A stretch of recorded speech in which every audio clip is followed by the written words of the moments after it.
వరంగల్లో వీధి కుక్కల బెడద ఎక్కువైంది. ఏ వీధి చూసినా కుక్కలు గుంపులు గుంపులుగా తిరుగుతూ కాలినడకన వెళ్లే వారిపై దాడి చేసి గాయపరుస్తున్నాయి. కుక్కలను అరికట్టేందుకు మున్సిపల్ కార్పొరేషన్ అధికారులు లక్షలాది రూపాయలు ఖర్చు చేస్తున్న ఫలితం ఉండడం లేదు. ప్రతిరోజు 100 మందికి పైగా కుక్క కాట్లతో హాస్పిటల్కు చేరుతున్నారు. ఓరుగల్లు మహానగరంలో కుక్కలు స్వైర విహారం చేస్తున్నాయి. కాజీపేట, వరంగల్, హన్మకొండలో కుక్కలు పెరిగిపోతున్నాయి. వీటిని అరికట్టాలంటూ ఫిర్యాదు చేసినా అధికారులు పట్టించుకోవడం లేదంటున్నారు జనం. కుక్కలను అరికట్టేందుకు చర్యలు తీసుకుంటామన్నారు అధికారులు. కుక్కలను పట్టేందుకు ఓ ఏజెన్సీ సంస్థకు అప్పగించారు. ఆహారం, సర్జరీ, సిబ్బంది వేతనాలు అన్ని కలిపి ఒక్కొక్క కుక్కకు దాదాపు 800 చొప్పున బల్దియా ఏజెన్సీకి చెల్లిస్తోంది. కుక్కల నివారణకు ప్రతి ఏటా ₹1000 ఖర్చు చేస్తున్నారు. అయితే రికార్డుల్లో మాత్రమే కుక్కల సంఖ్య తగ్గుతోంది, కానీ బయట మాత్రం అలా జరగడం లేదు. మా బాబు స్కూల్ పోయి వచ్చి ఈవినింగ్ టైంలో స్నానం చేద్దామని చెప్పని బయటకు వచ్చే క్రమంలో కుక్కలు గుంపులుగా ఒక్కటేసారి వచ్చి మీద దాడి చేయడం జరిగింది. ఈ కుక్కల బెడద గ్రామాలలో బాగా ఇబ్బంది పెట్టే విధంగా ఉంది.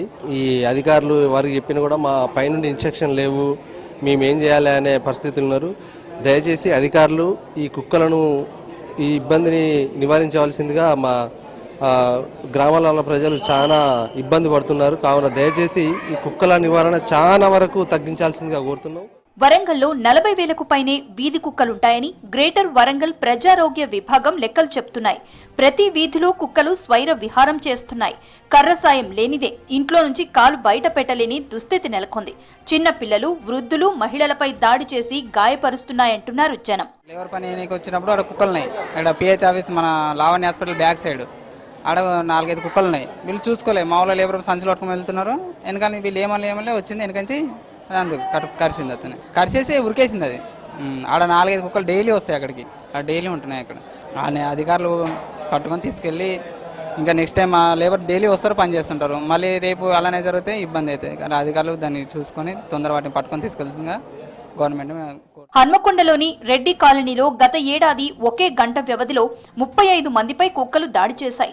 కాలనీల్లో కుక్కలు రోడ్డు మీద తిష్టవేయడంతో ప్రజలు ఇళ్లలో నుంచి బయటికి రావాలంటే జంకుతున్నారు. ఇటీవల ఉర్సుబొడ్రాయి నుంచి ఎస్సీ కాలనీ రోడ్డులో 10 నుంచి 15 వీధి కుక్కలు ఇంటి ముందు కూర్చున్న వృద్ధుడిపై దాడి చేసి గాయపరిచాయి. ఓ చిన్నారి స్కూల్కు వెళ్లి వచ్చిన తరువాత ఇంటి దగ్గర ఆడుకుంటుంటే దాడి చేశాయి. స్కూల్కి వెళ్ళి వచ్చాక మా ఫ్రెండ్స్ తోటి ఆడుకుంటుంటే కుక్క వచ్చి కరిసేస్తే హాస్పిటల్కి వచ్చి ఇంజెక్షన్. కుక్క నేను ఏడిస్తే అది కరిసి వెళ్ళిపోయింది. భయం అనిపించింది. బాగా ఇచ్చిన మా అమ్మ వచ్చి చూస్తే కరిసి ఉంది. రోజుకు 100 నుంచి 150 మంది వరకు కుక్క కాటు బాధితులు హాస్పిటల్కి వస్తున్నారంటున్నారు ఎంజీఎం హాస్పిటల్ డాక్టర్లు. కుక్క కాట్లకు చికిత్స అందిస్తున్నామని చెప్తున్నారు. పెద్ద పెద్ద గాయాలైతే ఎమర్జెన్సీ వార్డుకు తరలించి ట్రీట్మెంట్ చేస్తున్నామని తెలిపారు. ఎంజీఎం దవాఖానలో ఎనీ ఎనిమల్ బైట్ ఇన్క్లూడింగ్ కుక్క కరిచినా కానీ, పిల్లి కరిచినా కానీ ఎంజీఎంలో 24 గంటలు, రాత్రి వేళ వచ్చినా కానీ ఎమర్జెన్సీలో 24 గంటలు కుక్క కాటుకు వైద్యం ఇస్తూనే ఉన్నాము. అది ఏదైతే తీవ్రతను బట్టి వ్యాక్సినేషన్ ఉంటుంది. ఎప్పుడైతే తల మీద కానీ తీవ్రమైన గాయాలు కానీ మల్టిపుల్ ఇంజరీస్ ఉన్నప్పుడు ఇమ్యునోగ్లోబులిన్స్ ఇస్తాము. ఇమ్యునోగ్లోబులిన్ కూడా 24 గంటలు మా దగ్గర అవైలబుల్ ఉంటాయి ఎమర్జెన్సీలో. ఆవరేజ్ ప్రతిరోజు 100 నుంచి వెళ్ళి 150 వ్యాక్సిన్ ఇవ్వగలుగుతున్నాయి. కొత్తగా వచ్చిన మాత్రం ఆవరేజ్గా 20 నుంచి 25 మంది ఉంటున్నారు. వ్యాక్సిన్ కానీ రిమైనింగ్ 24 గంటలు అవైలబుల్ ఉంటాయి. కానీ ఇక్కడ ఎంజీఎం లేదంటే ప్రివెంటివ్ మెజర్స్ మెయిన్గా మున్సిపాలిటీ కానీ రిమైనింగ్ వాళ్ళు తీసుకోవాల్సిన బాధ్యత ఉన్నది. మా దగ్గర మాత్రం తీవ్రత కంపారేట్లీ మల్టిపుల్ బైట్స్ వస్తున్నాయి. ఈ మధ్యకాలంలో చిన్నపిల్లలను కూడా కలిసే అవకాశం ఎక్కువ ఉన్నది. కాబట్టి ప్రివెంటివ్ మెజర్స్ ఎక్కువ తీసుకోవాలి. మున్సిపల్ అధికారులు వీధి కుక్కలపై సీరియస్ గా దృష్టి పెట్టి అరికట్టాలంటున్నారు జనం.